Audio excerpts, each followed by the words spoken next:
네, 이처럼 기능적으로 통계학을 이제 분류를 이제 기술 통계학과 추리 통계학으로 이렇게 분류를 했다면 우선 모집단과 관련된 그런 부분들로 이제 분류를 한번 해보게 되면 우선 우리가 일상생활에서 우리가 가장 많이 사용되고 있는 게 이제 모수적 수리 통계가 있게 되겠습니다. 그래서 이 부분은 우리가 많이 사용되고 있는 그런 부분들이기 때문에 그 용어들을 잠시 좀 언급을 할 수 있도록 하겠습니다. 자, 우선 모수적 추리 통계라고 하는 그런 부분들은 정규 분포를 가정으로 한다 하는 게 그냥 큰 핵심적인 내용이 될 수 있을 것 같습니다. 그래서 그 이 정규 분포인 경우에 대한 그 추리 통계를 하는 그런 부분들을 바로 이제 모수적 추리 통계라고 이렇게 얘기를 하는데 이거에는 여러 가지 가정들이 좀 필요하겠습니다. 우선 모 집단의 특성을 추정하고 특정하고자 하는 그런 특정 값들에 대한 전 선형성이 보장이 되어야 되겠다. 그런 부분이 되겠습니다. 자, 그리고 어떤 특징에 대한 정규 분포라고 하는 것은 골고루 분포되어 있다. 즉 대칭적으로 이제 분포가 되어 있다라고 하는 것으로 이렇게 이해를 해보면 좋겠습니다. 자, 그리고 분산의 동질성의 조건을 가지고 있어야 되겠다. 즉 전혀 관계가 되어지지 않는, 그러니까 예외적인 그런 부분들로부터 추정되는 데이터가 아닌 경우여야 된다라고 이렇게 이해를 해보면 좋겠습니다. 자, 그리고 이와 반대로 비모수적 그 추리 통계와 관련된 부분들은 당연히 정규 분포가 아닌 경우들을 얘기를 하겠습니다. 그래서 우선 이 모집단의 특성 분포에 대한 어떤 가정도 하지 않은 상태, 즉 아까 정규 분포인 경우에 대한 가정은 바로 여기에서 나타낸 것처럼 이 여러 가지 그 좀 선형적인 선형성이 있어야 되고 어떤 정규 분포성이라든지 어떤 동질성과 관련된 부분이 있어야 되는데 그렇지 않은 그런 조건이 없는 여러 가지 데이터들도 있을 수는 있겠습니다. 그래서 이런 부분들에 대해서 그, 어, 그 접근하는 방법이 바로 이제 비모수적 그 수리 통계라고 이렇게 설명할 수 있겠습니다. 그래서 이 부분은 어느 정도 예측이 가능할 것 같은 그런 부분들은 이제 모수적 추리 통계이다. 그리고 그렇지 않은 경우를 이제 비모수적 추리 통계다라고 이렇게 크게 그 구분을 지어도 좋을 것 같습니다. 그래서 이 그 비모수적 그 추리 통계 관련된 부분들은 여기서 나타낸 것처럼 여러 가지 예외 변수들이 많기 때문에 이제 가설에 대한 그, 검증될 수 있는 정확도라든지 그런 그 능력들이 효율성들이 에 대한 그 신뢰도가 약간 덜 떨어지기 때문에 덜 정밀하다라고 하는 그런 표현을 사용하기도 합니다.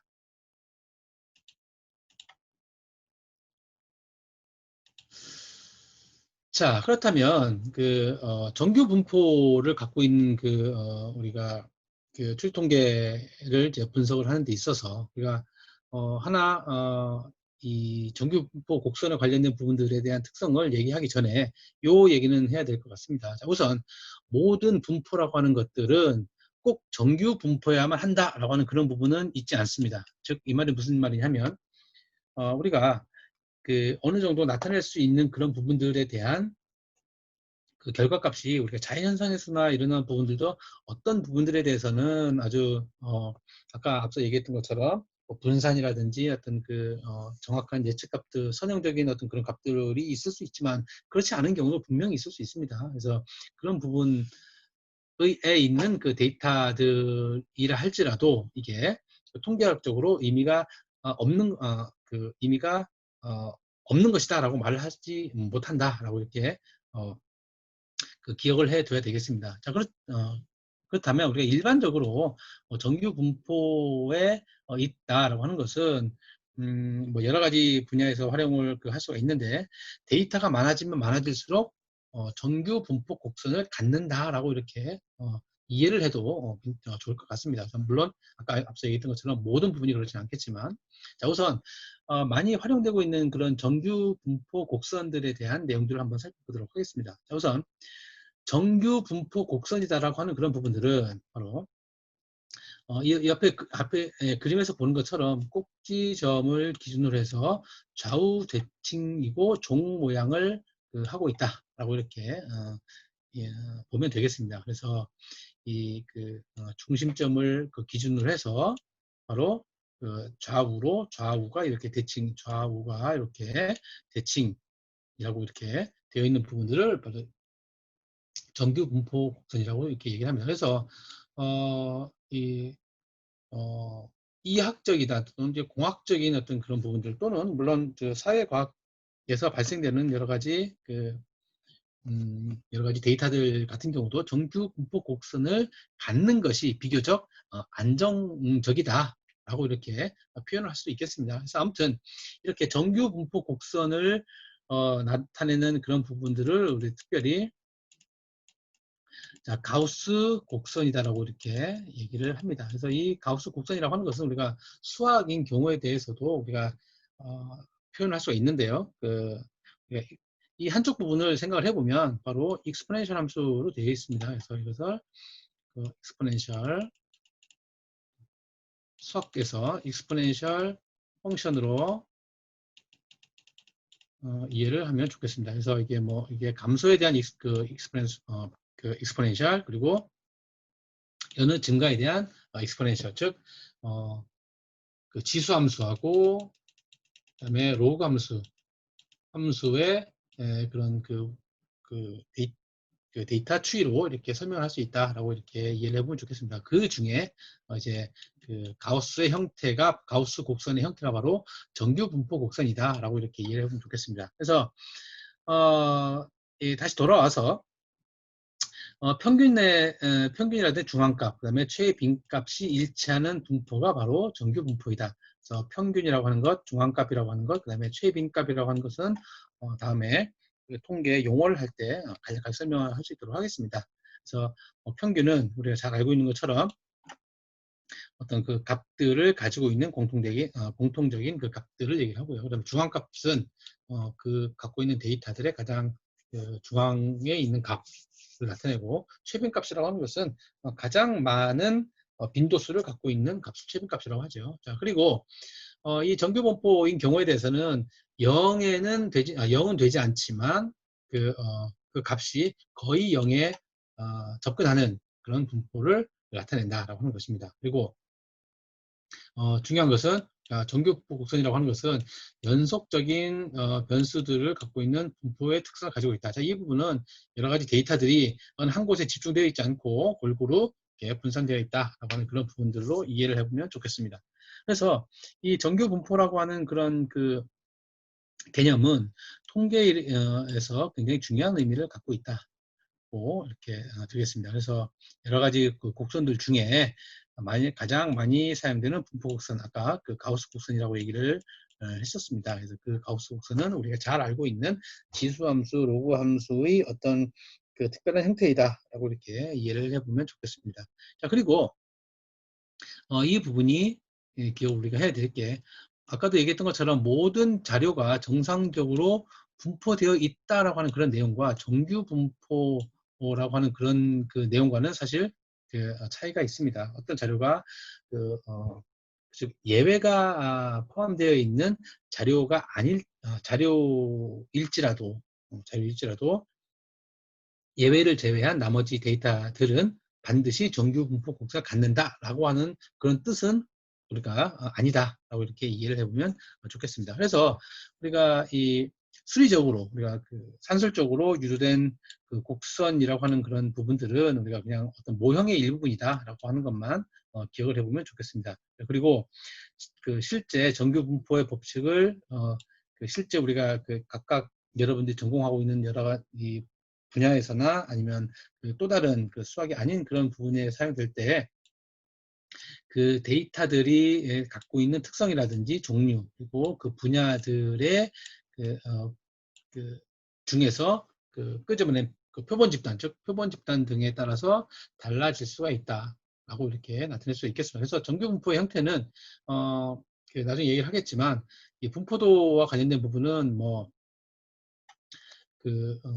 이 퍼져 있는 정도 또는 이제 첨예하게 이렇게 이 부분이 이렇게 될 수, 정규 분포 이런 분포도 가질 수 있을 거고요. 그리고 아니면 이런 분포도 가질 수 있을 것이고 또는 이런 분포도 가질 수 있겠습니다. 그래서 이런 분포들도 마찬가지로 가우스의 분포로 가우스 곡선 형태다라고 이렇게 나타낼 수가 있겠는데 그 가우스의 그 정규 분포 곡선이라고 하는 그런 부분들은 이렇게 나타내는 이것도 정규 곡선, 이것도 정규 곡선, 이것도 정규 곡선이긴 하지만 각각이 나타내는 그런 이 의미는 각각 다르다라고 하는 것을 기억을 하면 좋겠습니다.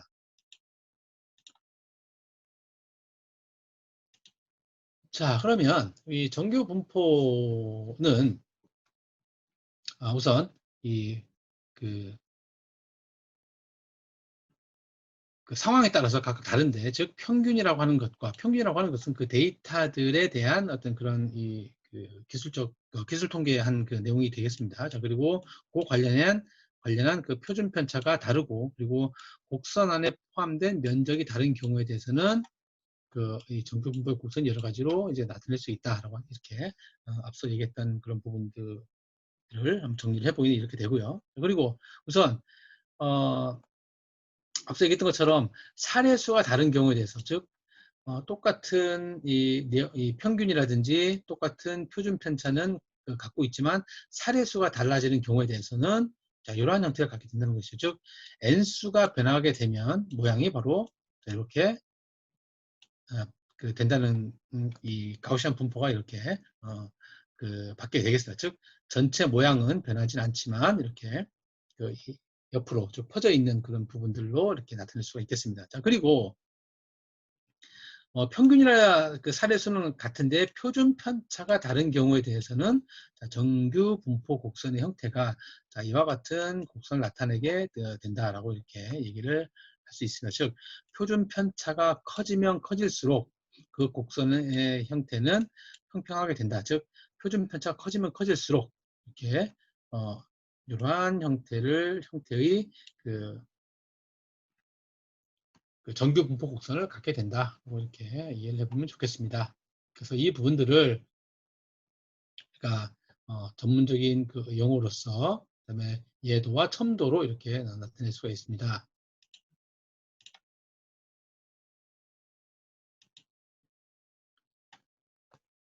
자, 그러면 그 변인에 대한 어떤 그런 그 변인이라고 하는 것은 그 변할 수 있는 인자들을 말합니다. 즉 파라메타들을 말하는데 이 변수들과 관련된 그 부분들에 의해서 이제 그 통계학을 한번 분류를 해보면 우리가 이거는 좀 더 이제 그 통계학적인 관점이긴 한데 우선 변수를 하나로 그 통제하는 경우를 이제 이론적 통계라고 이렇게 얘기를 하고 둘 이상의 변수를 갖고 있는 것을 다원적 통계 분석이다라고 이렇게 얘기를 합니다. 그래서 이 부분들은 우리가 굳이 그 한 개의 그 고정된 파라미터 우리가 관심 있는 부분들을 한 개만 갖고 또는 관심 있는 부분들을 두 개만 갖고 또는 뭐 두 개 이상인 경우만을 갖고 그 통계적인 그 분석 방법들을 다루는 분야들을 바로 이론적 통계, 그다음에 다원적 통계라고 한다라고 하는 그런 개념으로만 이해를 해보면 좋겠습니다. 그리고 그 각각에 대한 사례들은 우리가 그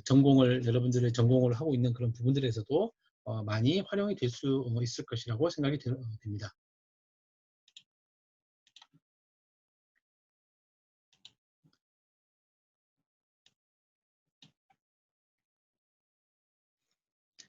자, 그러면 우리가 통계학을 다루는 데 있어서 이제 뭐 가장 그 대표적인 그 통계학 기초 용어들에 대해서만 몇 가지만 이제 설명을 하도록 하겠습니다. 물론 여기 나와 있는 그 내용 말고 우리가 수학적으로 그 수리 통계라든지 추리 통계와 관련된 부분에서 활용되고 있는 여러 가지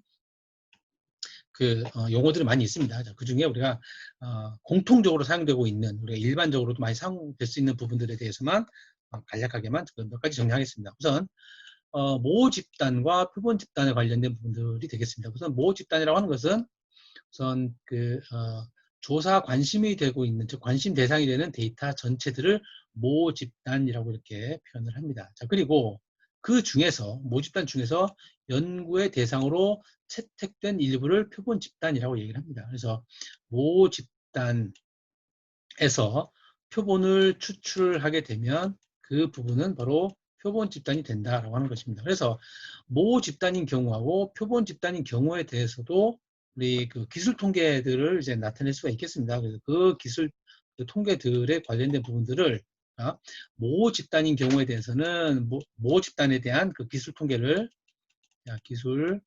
통계의 그 내용을 바로 이제 모수라고 이렇게 얘기를 합니다. 자, 그리고 표본 집단인 경우에 대한 기술 통계를 포함한 추리 통계를 바로 이제 통계량이라고 얘기를 한다는 것이죠. 그래서 모 집단의 특성을 나타내는 게 모수라고 이렇게 얘기를 할 수가 있고요. 그리고 표본 집단인 경우에 대해서 표본 집단인 경우에 대한 특성을 이제 통계량이다라고 이렇게 얘기를 한다는 것이죠. 그래서 우리가 결국은 모 집단에서 표본을 추출을 해서 그 표본 집단에 대한 즉 뭐 극대값이라든지 뭐 극소값이라든지 여러 가지 변수들의 영향을 줄 수 있는 그런 부분들을 제거를 할 필요가 있겠죠. 그렇게 또는 포함을 시켜서 또는 뭐 제거를 했었을 때 각각 다른 통계 량들을 이제 나타내게 됩니다. 그래서 그런 부분들을 잘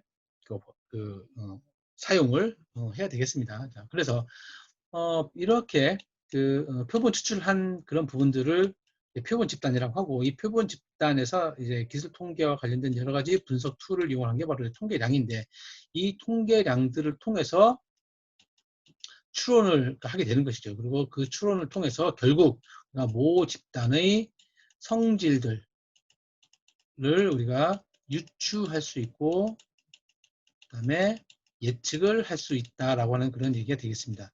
예측을 할 수 있다. 그래서 특성을 분석하는 부분들은 단순히 이제 모수라고 이렇게 얘기를 할 것이고, 다시 표본 집단을 통해서 이 모 집단은 어떤 성질들을 일반적인 성질을 갖게 되고, 이러한 예측치로부터 우리가 예상치는 뭐 어떤 결과값을 예상할 수 있다라고 하는 게 바로 이제 결국은 우리가 통계학의 목적이 될 수 있겠다라고 하는 그런 개념이 되겠습니다. 그래서 우선 모 집단과 표본 집단, 그리고 모수라고 하는 개념과 통계량이라고 하는 그런 부분들에 대해서 간략하게 구분을 해보았습니다.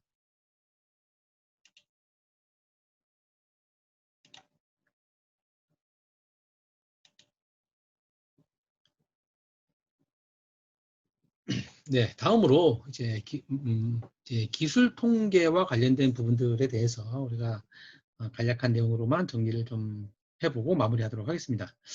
자, 우선 이 기술 통계라고 하는 것은 우리가 기술 통계학이라고 생각을 해보면 좋겠습니다. 그래서 우선 모집단이든지 아니면 뭐그 통계량과 관련된 표본 집단에서이든지 간에 기술 통계학적 그런 여러 가지 데이터들을 분석을 해 놓기 위해서 요약을 한 것을 바로 이제 기술 통계라고 이렇게 얘기를 한다는 것이죠. 그래서 기술 통계에 포함되는 부분들은 어떤 그걸 기본으로 하느냐. 우선 여러 가지 갖고 있는 그 데이터들의 대표값이 뭐냐, 그리고 어느 정도 분포가 되어 있느냐, 즉 분포의 퍼짐 정도를 나타내는 산포도, 그리고 분포가 어떤 형태를 갖고 있느냐, 어떤 모양을 갖고 있느냐를 나타내는 분포도가 있겠습니다. 그래서 이 하나에 대해서 하나씩 살펴보도록 하겠습니다. 그래서 우선 대표값이라고 하는 것은 우선 그 데이터들을 대표할 수 있는 그 값들을 얘기를 하죠. 그래서 결국은 이 부분을 이제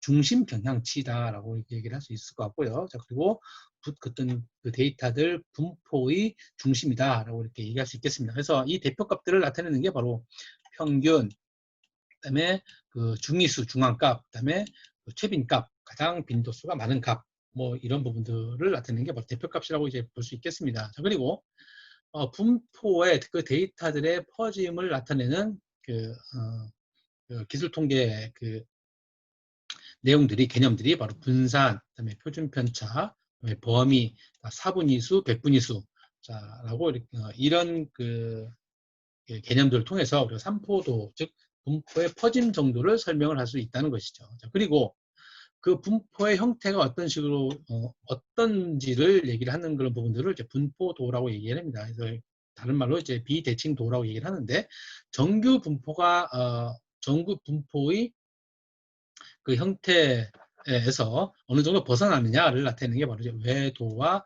첨도라고 하는 그런 부분이 있습니다. 그래서 요 각각인 그 내용들에 대해서 하나씩 간략하게 개념 위주로 정리를 해볼 수 있도록 하겠습니다.